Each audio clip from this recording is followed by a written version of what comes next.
Welcome, everyone. It's great to see you. We can see the numbers on the screen. So thank you so much to all of you for joining us for this important conversation today. My name is Ty Furman, and I am the Managing Director of the BU Arts Initiative at Boston University.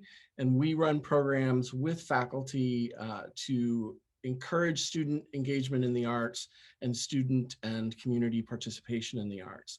Today's program is a collaboration between the BU Arts Initiative, the Initiative on Cities, and BU's Diversity and Inclusion Office. And it's part of a series called Race, Place, and Space. There is another event in this series next Wednesday, the 21st at 4 p.m. called Telling Untold History of Civil Rights Leaders in Boston. You can register for that event at the Initiative on Cities website. So if you search for bu.edu/IOC is actually their website, bu.edu/IOC. And we will drop the direct registration link into the chat in a few moments. I want to just let you know that today's discussion, for you to participate, you should use the Q&A function at the bottom of your Zoom screen. So if you click on that, you can type out your question, and then we'll be feeding the questions to our moderator, Ben. I also really want to thank our panelists for joining us today. They're going to introduce themselves in a few moments, but we are really grateful to have this important conversation, especially around the POW Arts Center and Chinatown and resiliency. I use he, him pronouns. I forgot to mention that. And I am a 52-year-old white male wearing a gray button-down short sleeve shirt with short hair and facial hair. And behind me is an image of an arts display from our library.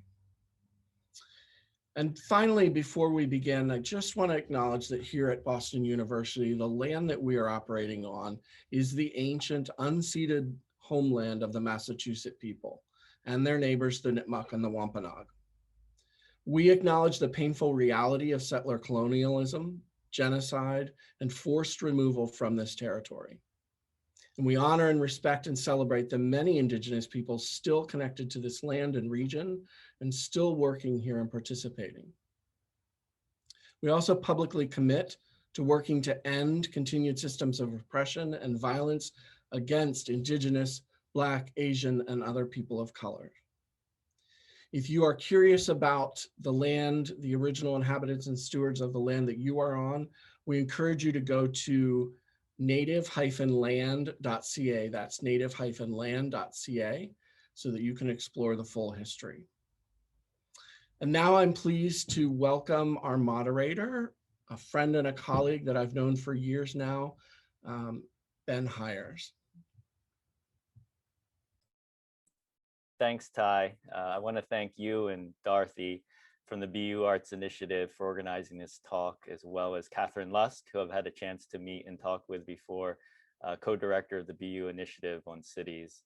And I think we'll hear today why the mission of advancing thoughtful urban leadership and research toward practice and action are incredibly important. So once again, my name is Ben Hires, he, him pronouns. I'm the CEO of Boston Chinatown Neighborhood Center, or BCNC. And I'm a youthful Asian man in my 40s with very short hair, wearing glasses and a green sweater today for spring. And I'm sitting in my office in Chinatown. Next, we're going to have Angie introduce herself. Thank you, Ben. I am Angie Liu, and I am the Executive Director of the Asian Community Development Corporation, which is in Chinatown. I am a 41-year-old Asian woman with shoulder-length hair, and I am sitting at home, and behind me is my bookshelf.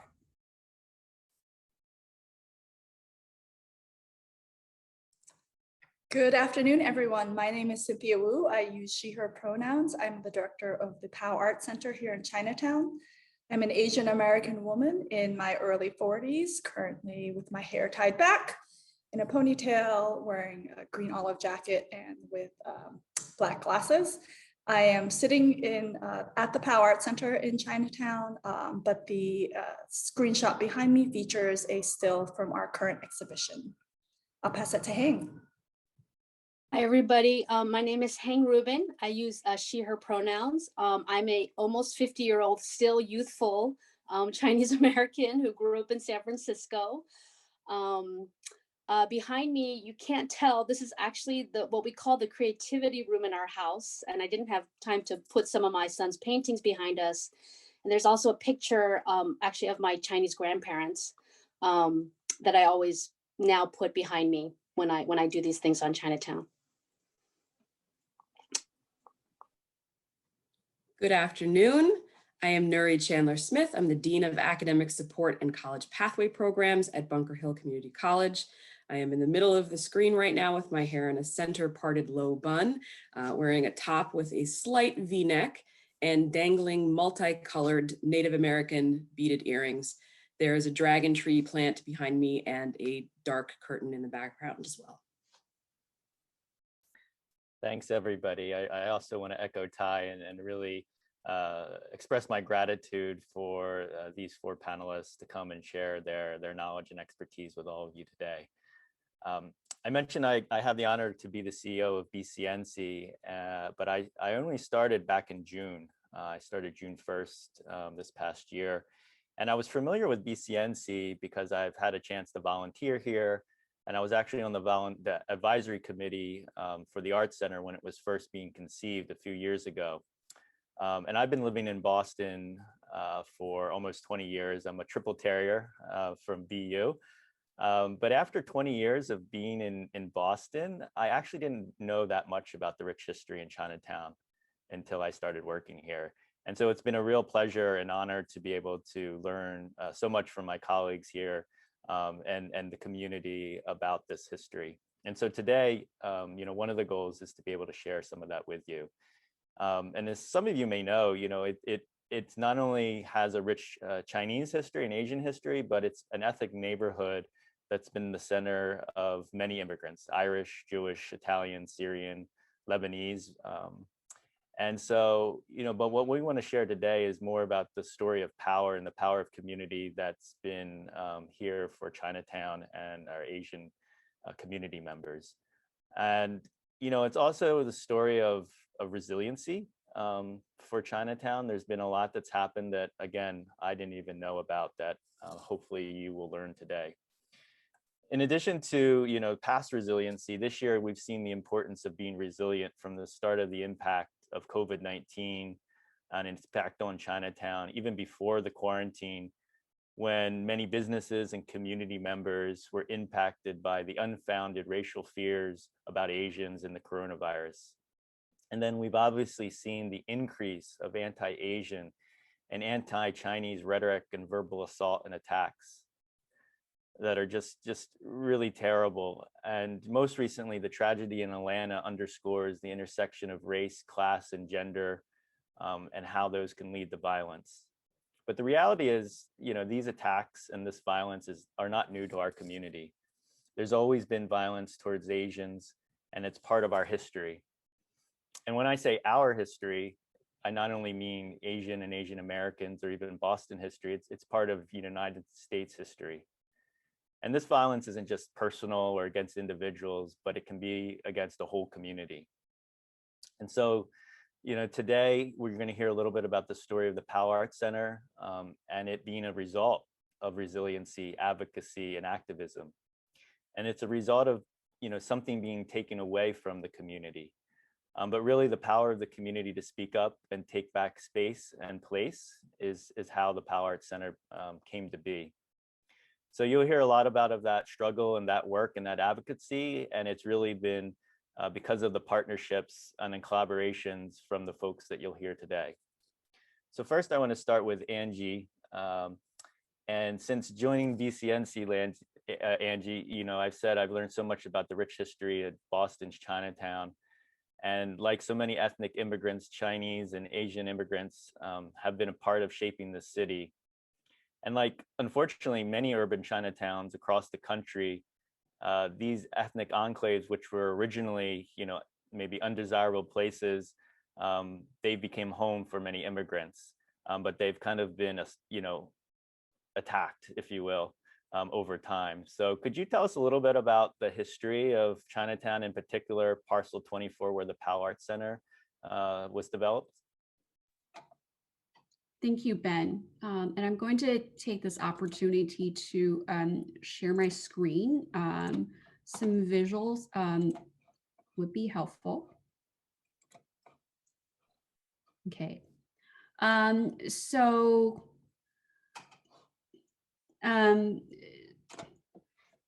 Chinatown in Boston has been settled since at least the 1830s. The earlier settlers that we know about are Chinese male laborers who had first come to the United States to work on the railroad on the West Coast. And after that work, many of these laborers stayed on in the United States for other job opportunities. Some of them made their way to Massachusetts to work at places like the North Adams factories. And others made their way to Chinatown. So when they first came to Chinatown, they settled in a little street called Ping An Alley in the heart of what we know of today as Chinatown.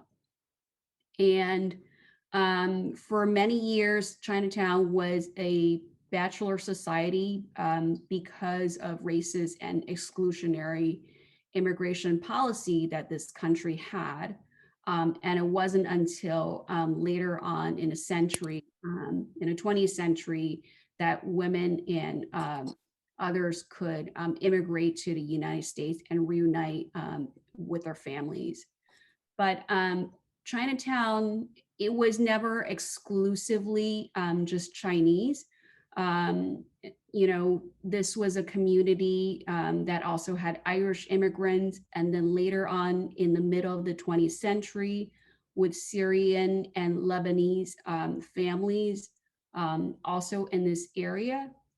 So we think of the area that we know as Chinatown today as always a home to an ever evolving groups of immigrants.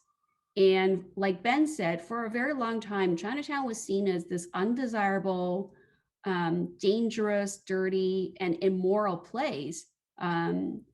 White Americans found it dangerous, but sometimes exciting at the same time as a place of vice. There were stories of immigration raids as well as opium den raids in Chinatown as well. So today, when we're talking about Chinatown as this, you know, gentrifying place, that's a relatively recent history. So I want to draw your attention to a bit to this map on the right. You can see that this area, the area Chinatown, and in the middle of it, you see the purple. That's where Tufts Medical Center and Tufts University own or control properties. And so you can see the institutional expansion in the heart of Chinatown over the years. Since at least the 1950s, Chinatown has suffered from a series of displacements. So in the 1950s and 60s, Chinatown suffered from a double whammy of highway expansion, but as well as institutional expansion by what was known then as the New England Medical Center.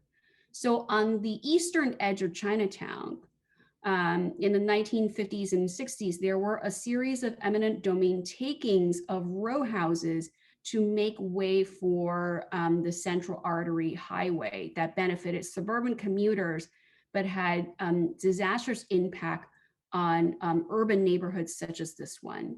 And the photo that you see on the left, this is to give you a sense of what Hudson Street, which is where Parcel 24 is situated, what Hudson Street looked like in the 1940s and early 50s before it was overrun by the highway takings. It was a vibrant neighborhood of families watching out for each other and just trying to survive. And so a little bit about the history of Parcel 24.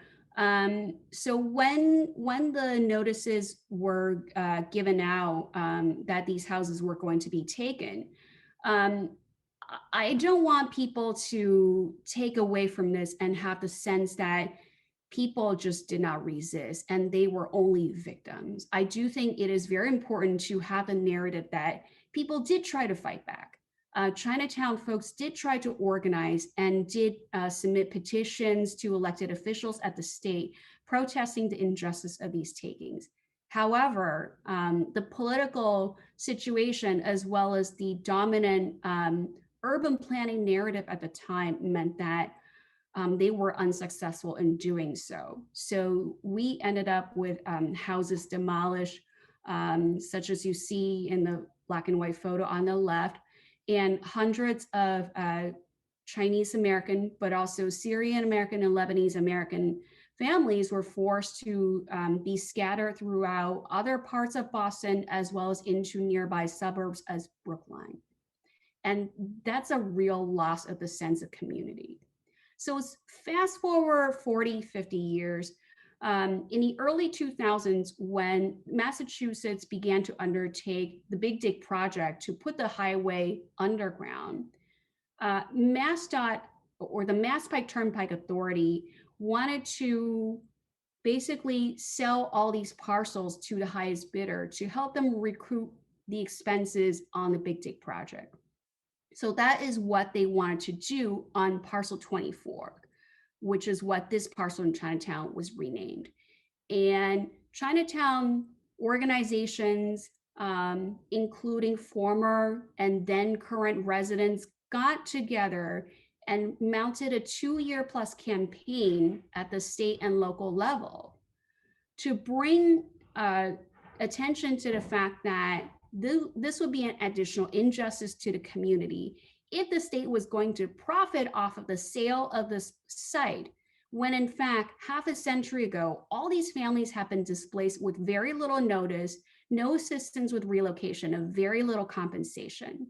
So what the community also undertook was a visioning process that prioritized bringing back families, immigrant families, to this site by building affordable housing, by creating open space and community spaces that would benefit Chinatown.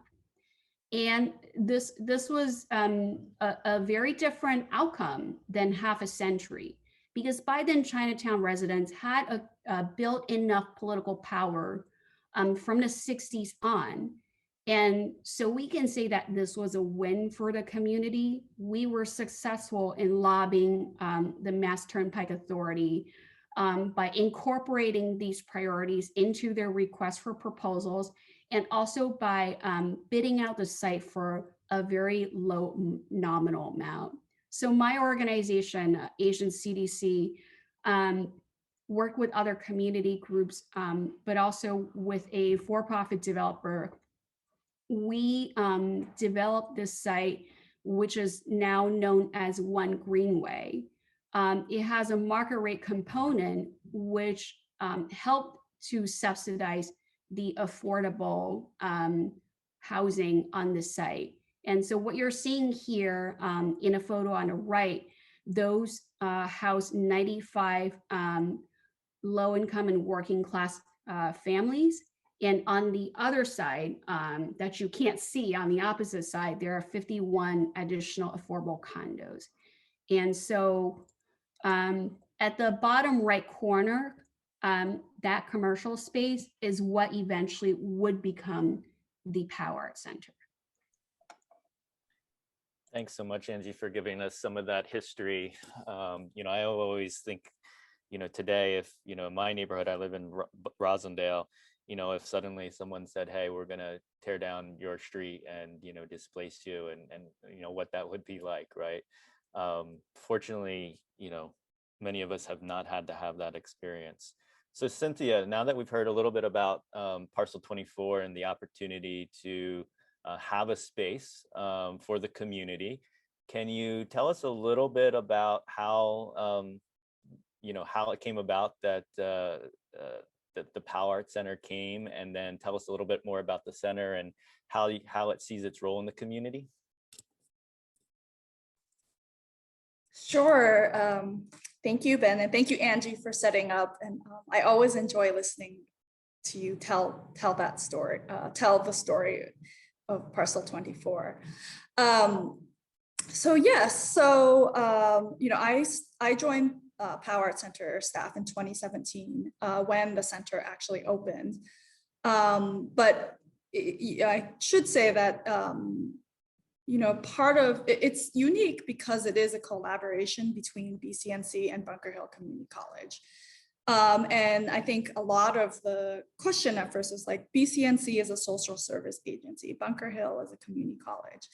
How did this actually happen? And, I'll leave it to Nuri to talk more about Bunker Hill, but I know in some ways, because of BCNC's close relationship with all the organizations in Chinatown, such as ACDC, and then even working with Bunker Hill, that when the opportunity for a development of space to really anchor and in some ways, take back a space that was essentially seized from the community so many years before, BCNC was well positioned to help or to think about and imagine what this space could be like.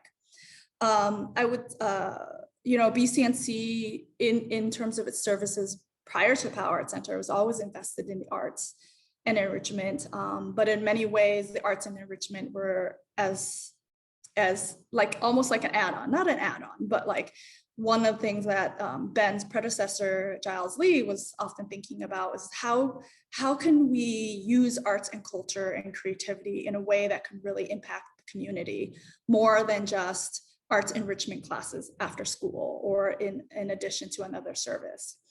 So in many ways, I like to think of this, or when I think about like what we do at POW Art Center, that's at the base.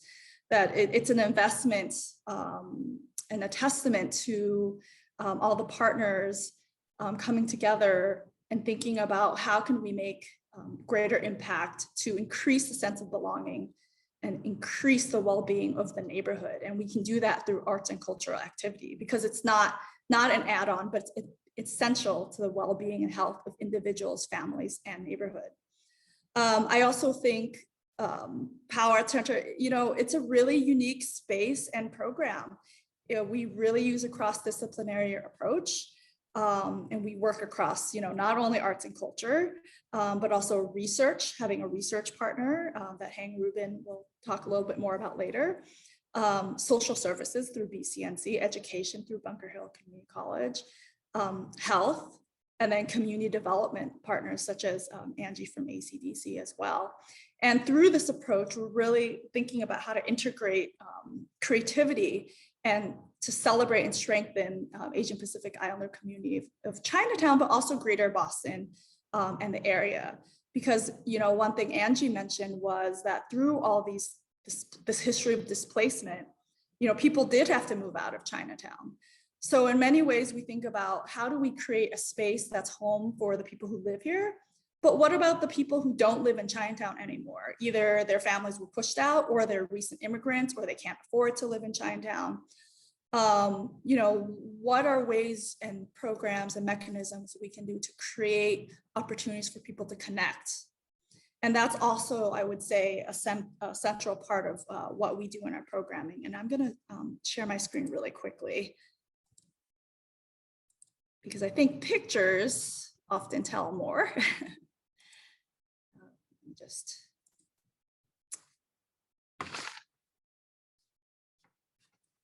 So this is sort of the other slide of Angie's slide of the One Greenway building. This is our current entrance, and you can actually see the on-ramp for the Mass Pike. Oh, it's on auto on the side. So you can see what our space looks like.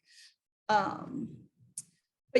some of our programming I just want to highlight, and what our impact is we're trying to create opportunities for people to connect even with themselves or their cultures. So for example, here we have 2 images a woman in a brush painting class. I think they're painting sparrows that week, as well as a group shot. I'm sorry, it's on auto and I can't, I'm not gonna try to adjust it. In our space pre-COVID time. So what are ways that we can help people learn more about their culture or learn about new culture or connect with themselves? We have programs such as Residence Lab that we do with the Asian CDC here, where we work with residents and artists to activate public spaces in China and connect with each other. And we also have opportunities like these educational workshops where family members are coming together. How do we provide opportunities for intergenerational connections and strong family bonds to be formed? And lastly, we also, part of our mission is really supporting artists. We can't do this work without making sure that we have a strong base of artists who feel like they can succeed in Boston. And so we have artists in residencies and such, and we have an image of Yuan Wu, an artist in residence from 2019, with a visual arts exhibition and her bundle making project on display in the gallery. And then we have Shapang Liu, who was our first artist in residence, a musician. I think the theme, hopefully that's coming up, is that what we're really trying to do is provide this space for connection and creating a strong community and strong community bonds. I think I also just want to add that, tie this up, it's not only just for our community, right? And API identifying individuals. We also, Angie and Ben also talked about how Chinatown was really a space for many immigrants. And we do believe that, by sharing and uplifting the experiences from our community, we also provide an opportunity to connect and cross understanding between communities. So that is something that we also really think about when we program as well.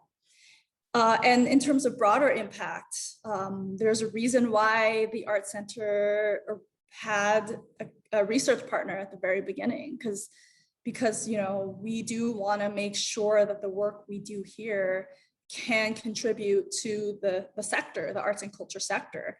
How do we continue building and making case for how arts, culture, and creativity are essential and important for everybody's well-being, individuals, families, and neighborhoods and communities. Thank you, Cynthia. Gonna move to Nori, and as you heard Cynthia mention, Bunker Hill Community College is one of our founding partners with the POW Arts Center, and Nori was personally kind of a co-visionary with my predecessor Giles Lee that Cynthia mentioned. So Nori, can tell us about why Bunker Hill is so committed to the center and to Chinatown? Yeah, absolutely. It's a great question because, as Cynthia mentioned, this is kind of an unusual collaboration and partnership. You don't often think about a community college and a community-based organization partnering to create an arts and culture center. But this really speaks to both of our organizations and the vision that we have. To start, I would say, though, that like BU, the land that Bunker Hill sits on is the original homeland of the Wampanoag, Nipmuc, and Massachusetts tribal nations. And I would like to extend honor and respect to the many diverse Indigenous peoples that are still connected to the land where Bunker Hill is located and to the land where all of you are as well. I mention this again because, as you heard from Angie, there's a thread of displacement, of resilience, and of reclamation that runs through the story of POW Arts Center that I think is really important to keep in mind. It's also important that I tell you that Bunker Hill Community College is a comprehensive multi-campus urban institution that was founded in 1973. Bunker Hill is the largest community college in the state of Massachusetts, and it ranks among the 25 fastest growing public two-year colleges in the United States. Bunker Hill currently enrolls more than 11,000 students every semester. So we are a very large institution, as you can imagine. Bunker Hill is also one of the most diverse institutions of higher education in the state of Massachusetts. Approximately 67% of Bunker Hill students are people of color, more than 50% are women. We see cultural wealth as an asset, both in our college as a whole and in our students as individuals. So that tells you a little bit of something about Bunker Hill and our experience and our vision. I would also say about my colleagues at BCNC that BCNC is one of the city's leading providers of services to the Asian American community. And then Bunker Hill is one of only 2 Asian American, Native American, Pacific Islander serving institutions in New England. And so there's a really clear natural partnership. The student body of Bunker Hill Community College is about 10 to 11% Asian and Asian American. So both of our organizations have a strong commitment to social justice. And Bunker Hill has a strong desire to put the community in community college, as I like to say, to ensure that educational opportunities are available in the places and spaces where our students already are, where they live and work. And that really led us to this collaboration on POW Arts Center. Both of our organizations have a strong commitment to Boston's Asian American community and see the need to focus and strengthen the community's presence in Boston's arts and culture scene. But as Cynthia mentioned, we had a long history of collaboration before POW Arts Center. And so when the former CEO of BCNC came to me with the idea of, co-creating something in the space, it was sort of an exciting but natural growth of our many years of collaborations. And, the vision sort of came organically in that, we were already partnering to create educational opportunities for the community, in the community. We were already trying to think about how the arts could be harnessed for that purpose and for many others in terms of anchoring the community in so many ways. And so it really just sort of came out of what we were already doing. And this idea that we could create an additional home, an additional place for Bunker Hill that was really anchored in Boston's Chinatown, which is a really significant portion of our students come from that community or have ties to that community. And so we wanted to ensure that there was a place both for the students for whom Chinatown is home, but also for the rest of Bunker Hill's community to be able to understand and learn. We do a lot of place-based learning at Bunker Hill because we believe that that is a really incredibly strong way for our students to learn, but also for us to really contribute to the mission of social justice. And so this created opportunities both for the arts learning that we engage in at Bunker Hill, but also for the place-based learning that we have such a strong commitment to. So there were so many threads that ran through this, the creation of POW Arts Center that were so clear that although it seems like sort of an odd collaboration, for us as we were doing it, it made all the sense in the world to be able to offer this opportunity to Bunker Hill's students and the full Bunker Hill community, to BCNC and its community, and to the entire community that loves and wants to participate in the activities of Chinatown. Thanks, Nori. And I know we're really grateful for the friendship of Bunker Hill. And, we love the energy that your students and faculty bring to the center. And, like everyone, hoping to everybody get back in there safely very soon. Dr. Rubin, sort of saved the best for last here a little bit, but you bring so many different perspectives to this conversation. One, through your work as a community researcher at Tufts University in public health, your perspective as, a child of a family of immigrants, and also as a community advocate, as chair of the Friends of the Chinatown Library. And so I'd love for you to share what inspires you about the center, but also how the story that we heard Angie and Cynthia and Nori tell, and how that that story mirrors kind of what is going on with the Chinatown Library. And I should say that before joining BCNC, I worked at the Boston Public Library, so the library definitely has a special place for me. So, Okay, thank you, Ben. I appreciate that. But I think, like, I do not need to be called Dr. Rubin, that everybody's expertise is as valid as mine. And I think everybody I work with in Chinatown knows that about me, right? Um, so I just actually want to say quickly, like, how I got involved in the library campaign. So, I was working at Tufts since 2009, trying to push this idea of community engaged research, right? Like, how does research benefit the community? And at the same time, I'm like walking around the neighborhood, I'm like seeing all these big buildings going up. And I'm wondering, as someone whose family has deep roots in San Francisco Chinatown, even though I personally didn't grow up in San Francisco Chinatown, what kind of legacy is there going to be for Chinatown for my son?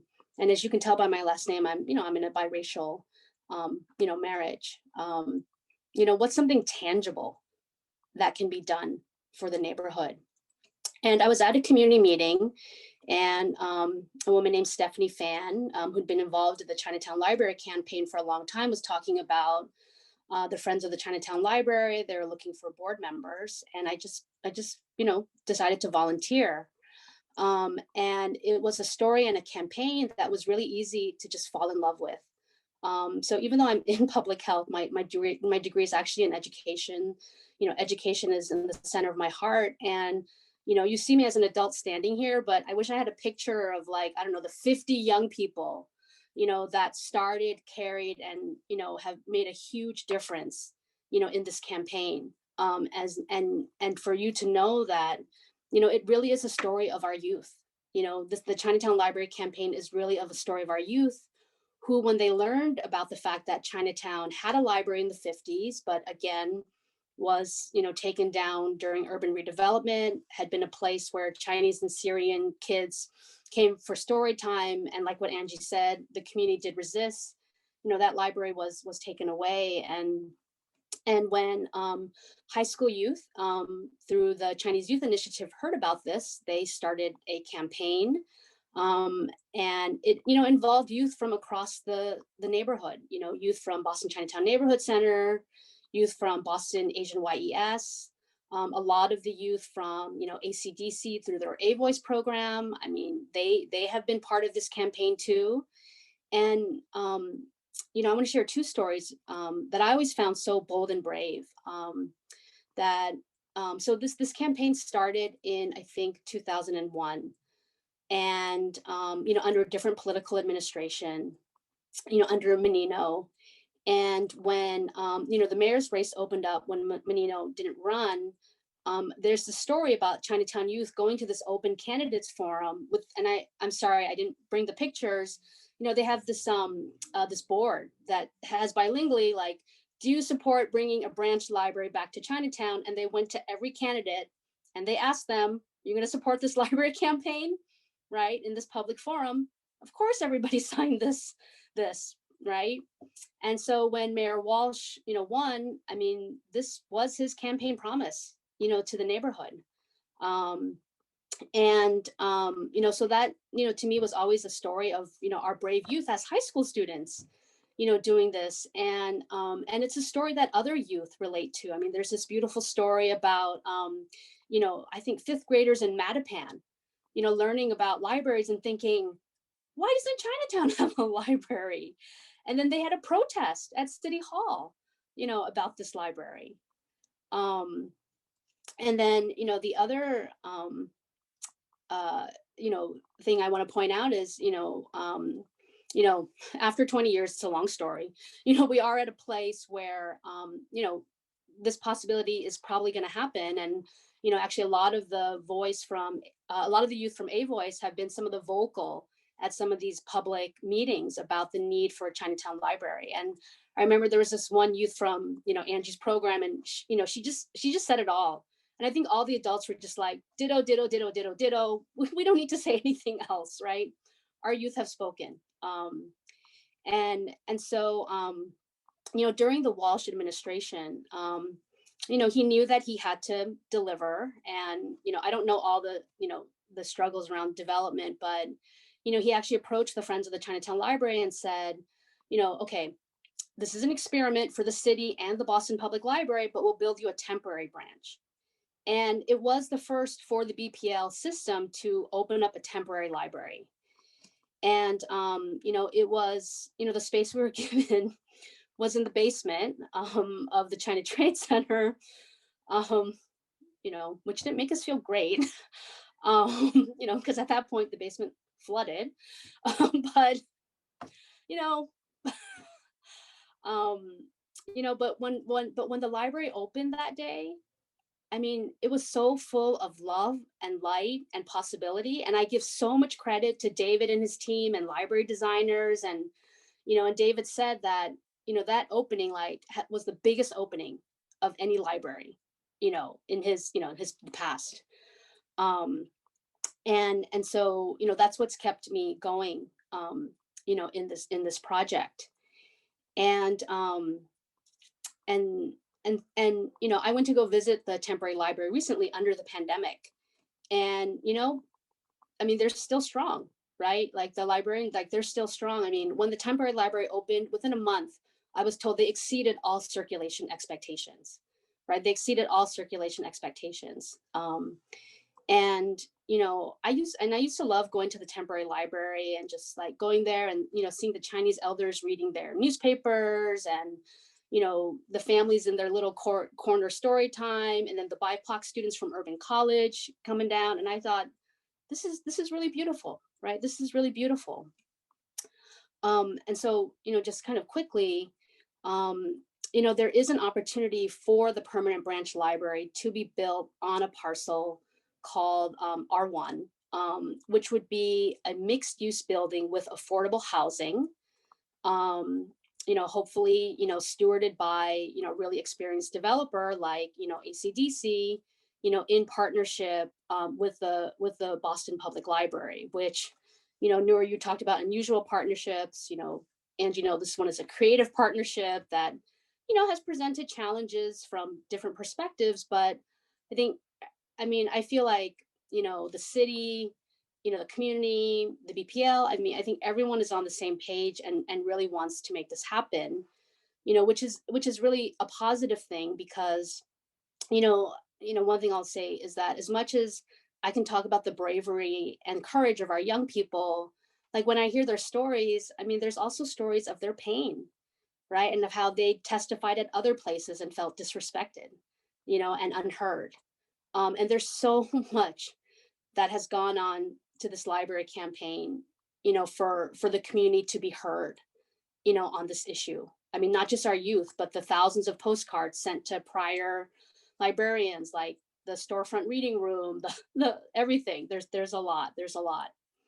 But so we've waited and struggled and advocated for 20 years. And it's interesting, this parcel of R1, if affordable housing and a public library come to life on this parcel, in many ways, I will feel like it's a sense of poetic justice, for the neighborhood. So R1 is right now, it's a open air parking lot for Tufts, right? And so, the story of Tufts in Chinatown is a contested story, but it's a parking lot, and parking, as a result of urban renewal brings in traffic. And there are, there are studies about, Chinatown being the highest in terms of air pollution. But even more than that, like R1, is this open space. And it was named R1 by someone named Tunny Lee, who was a founding member of ACDC, played a huge role in Pow Art Center, and also played a really, kind of quiet background role in helping the community reclaim Parcel 24.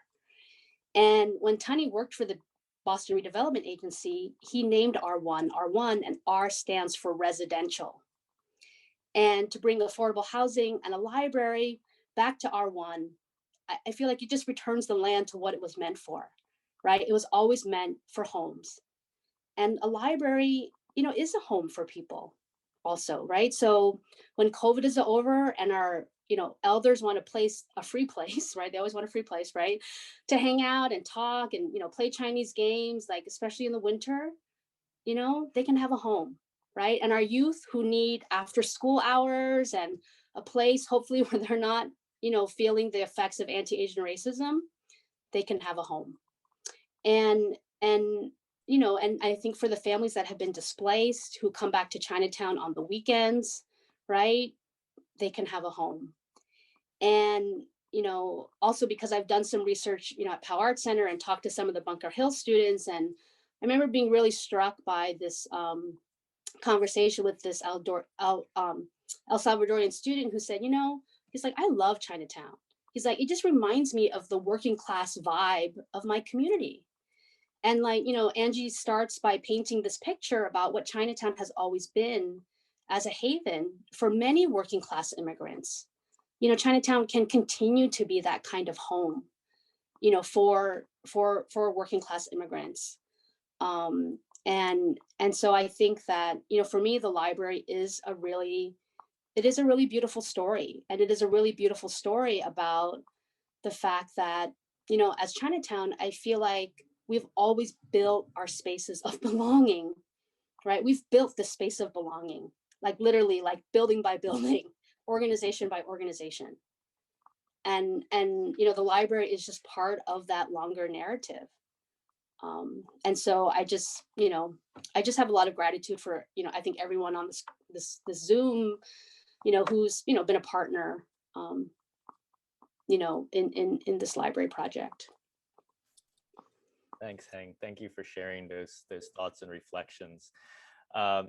Noticing the time, I just want to, sum up a little bit, and then I know people have been active asking questions, and I definitely want to be responsive to some of our audience's questions. We've heard a lot about the dynamic, about the history of the community and its challenges from urban renewal and institutional expansion, and more recently gentrification and displacement. But there's such a commitment to, as Heng said, making this a place of belonging, a commitment to education, to services for the community, housing, and of course, art and culture, which has such a benefit for everyone. I want to share a question that came from the audience. Someone shared that they're very grateful for this rich conversation, and they've asked, what lessons do we hope others here in Boston and other places in Boston that have similar challenges, or other cities across the country might draw from our collaboration that we've shared here today? And looking back, were there critical moments where success was not clear? And how did we find a way? How did you all find a way forward? Anybody want to take that meaty question on? Angie? I think maybe I can try to address it a little bit in terms of the history from the struggle for Parcel 24. So as I mentioned before, that campaign was in the very early 2000s. But I have to say, I think if there's any lesson, is that there is no quick and easy way to do this. The reason I believe that Chinatown was able to win the Parcel 24 fight was because it was building on several more decades of civic engagement and organizing work that preceded that. So in the 50s and 60s, when the eminent domain happened, Chinatown wasn't quite organized and didn't have the political power. But in the wake of the civil rights movement by the African American community in the 60s, Asian Americans across the country, but also locally in Boston, were inspired to also build this Asian American political identity and get more involved. Whether, from the very basic of getting people to register to vote and get out to vote, to questioning elected officials on their decisions. That power building took years and decades, so that by the time we were ready to take on the fight of Parcel 24, there was enough precedent there, and that the elected officials knew that even if nothing else, as a voting bloc or a neighborhood, that Chinatown, we had certain power. So I'll leave it at that. Thanks, Angie. Anyone else want to add anything? Nori? I can add something. One of the biggest lessons that I think I have learned and Bunker Hill has learned is that Powell Arts Center would not exist without collaboration. It would not have been possible for us to do this without one another. And so I think that lesson of partnership and collaboration is really central to how we got here today. And we continue to have to really partner deeply to communicate, to talk, to think about how we can strengthen one another, what gifts each of us bring to the table, and how that brings the total group and makes us stronger.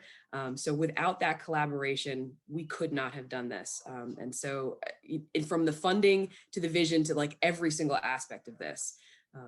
Yeah, collaboration is the strongest lesson learned. I'll say just quickly, like there's been 5 words that have been running through my mind over the last year, and particularly probably post Atlanta about, how things happen. And to me, it boils down to a few things that I think Chinatown has always shown: that we have courage, right? That we care about one another, right? That we have conviction about what we're doing, and that we know how to build community, and that we are people of character. I mean, to me, it boils down to those basic things, boils down to those basic values that I think Chinatown has always demonstrated in our leadership, in our strong community-based organizations, and in, like Nori said, in new partnerships. I just wanted to, I agree with everything everyone said, but I think something really important is also to give yourself grace and time, because as Nuri talked about and Angie talked about, things take a lot of time to develop these relationships. And even after you've developed the relationship, it's a constant adjustment and calibration, and like people's needs change and organizations need change. And it's finding those commonalities where you can support each other, even there's no world in 100% all your goals and outcomes completely align, right? And I think it's really important to give each other grace and understanding when sometimes things don't align. And collaborations can be frustrating, but I think if we all have a little patience, it goes a long way. Thanks, Cynthia. Really quickly, some folks have asked how they can get involved with the Powell Arts Center and, the Chinatown Library campaign and the efforts around housing that Asian Community Development Corporation, works on. And also somebody said, how can non-community members participate in activities at the Powell Arts Center and beyond? So I don't know, Cynthia, do you want to share some ways, and then others can? Sure. I see that our social media, in terms of events, our events are always open to all. You don't have to identify as Asian American or Asian immigrant, or live in Chinatown. So you can follow us on social media. And so we post everything there. And then we also have, for college students, for example, and anyone, we have volunteer opportunities, and all that stuff is just listed on our website. Thanks. Anybody else want to add any opportunities that might be interesting to our audience? You can also take classes with Bunker Hill Community College at Powell Arts Center if you like, and those courses, many of which are transferable to other institutions. Great. Anyone else on that? Okay. I know we're going to need to wrap up. I do just want to mention or sort of pose one quick question for everybody here. I want to mention that the Powell Arts Center currently has an exhibit by our artist in residence, Wen Hao Tian, who is also the assistant director of the BU Center of the Study of Asia at the Pardee School. And her exhibit is currently titled Home on Our Backs. And there have been a number of exhibits at BCNC, at the Powell Arts Center, that has had the word home in it. There was an exhibit called Homeward Bound, and then one by Wen T. Xian's Hometown. And so I wanted to ask the panelists to just reflect on this idea of home and what it means to them, and how does Chinatown represent home to you and the people that you work with and serve? So maybe go in the order of the way we introduced ourselves. Sure, I'll try to be brief. I think Chinatown is struggling, like many Chinatowns across this country, about its identity and its very own survival. Many people are worried that our Chinatowns are being squeezed left and right, and that they might end up disappearing through gentrification and displacement.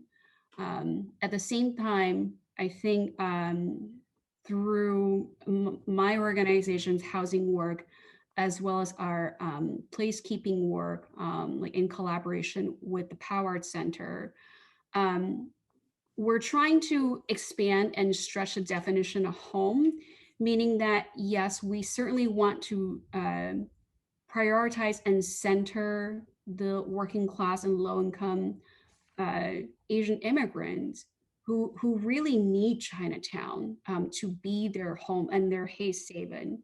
But at the same time, we wonder Chinatown as well can be home to other non-Asian, non-Chinese identifying people, as long as they show care and understanding for the community.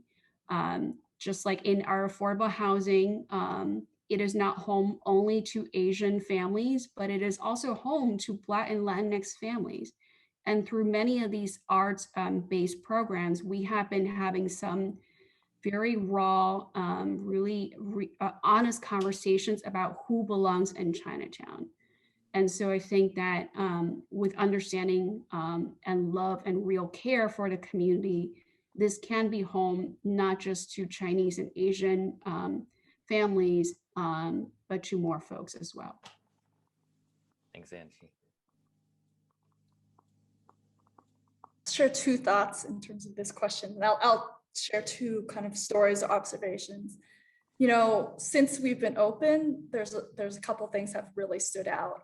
And we haven't talked about the artists we support, but tons of feedback that we get is that artists are so thrilled and feel so comfortable in our space.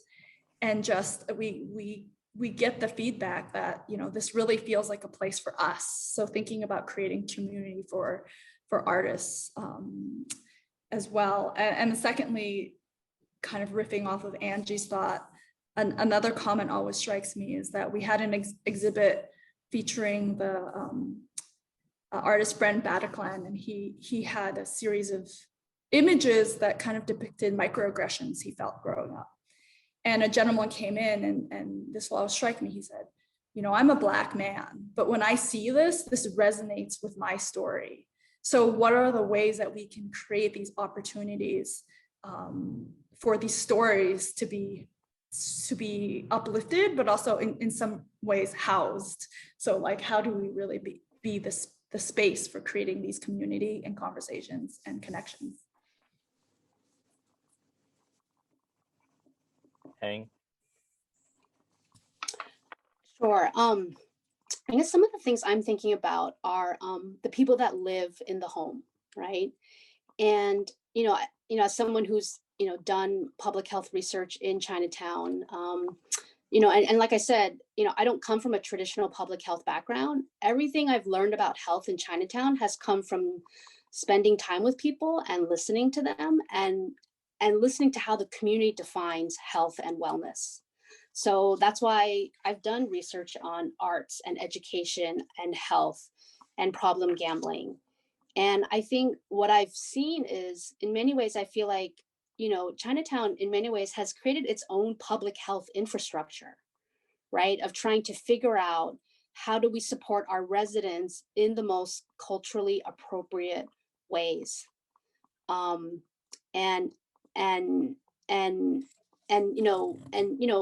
Our community organizations, I mean, they are in many ways a public health response team. I mean, I was talking to one of Angie's resident coordinators, and I think they told us, as soon as the pandemic hit, they did wellness checks, right, with all their residents, right? So, I've really, in many ways, seen this kind of organic, public health infrastructure emerge in Chinatown. And And I think that, like folks were saying, what we're, well, I think also what I see Chinatown trying to do is create a system of care and create a system, that's humane, right? That is really responsive to who is in Chinatown, right? And to be intentional about community building. And I really appreciate all the placekeeping work that folks are doing in terms of like, how do we help bridge, these differences? And I think what I would say is, for people who are, who maybe feel like outsiders to Chinatown, and like Angie said, no one necessarily has to be an outsider, right, by race or class or anything. And one of the things I've thought about a lot is that it really doesn't take some really, these skills that I use, like I said, you don't need a doctorate to practice these skills. You just need to learn how to listen to people. You need to honor what they say, and you need to respect what they say. And I think that those are not hard things for us as human beings to do for one another. And I think that, as Chinatown deals with its collective trauma and collective grief, what I'm also seeing, in terms of what, groups are doing is that, we're creating a home, where our community members can flourish, right? So that, immigrants don't have to feel bad for being immigrants, right? That we can be who we really are as a community. And, as hard as Post Atlanta is, like, I have never been more proud to be Asian American. And I tell my son every day, like, we are such a beautiful community. We are such a beautiful community. And, you be proud to be Asian American. Thank you. For me, home is a place where you can be your holistic self. And so to me, Powell Arts Center has brought a missing piece to Chinatown's holistic self. So I'll just leave it at that because I know we're out of time. So I just want to thank Cynthia, Heng, Nori, and Angie for this amazing conversation, very rich conversation, which I know we could go on and on. There's so much that we didn't get a chance to cover. Thank you, Ty, for letting us to go over and having this rich conversation. And thanks for everyone for joining us. Ty? Just echo everything that Ben just said, and thank you, Ben, for moderating and helping us put this all together. To Angie, Cynthia, Nuri, and Heng, so appreciate this conversation. As you saw from the questions and the chat comments, people are really, really appreciating that we have had this conversation, and we will continue to share the resources. Once this video is captioned, we will send it out to everybody who registered, along with a list of resources and links that have been provided in the chat. We'll PDF those and send that along as well. So thank you all, panelists. Thank you all who are still with us. On behalf of the BU Arts Initiative, the Initiative on Cities, and BU's Diversity and Inclusion Office, we appreciate you, and we hope you have a great rest of the week. Bye. Thank you. Bye-bye.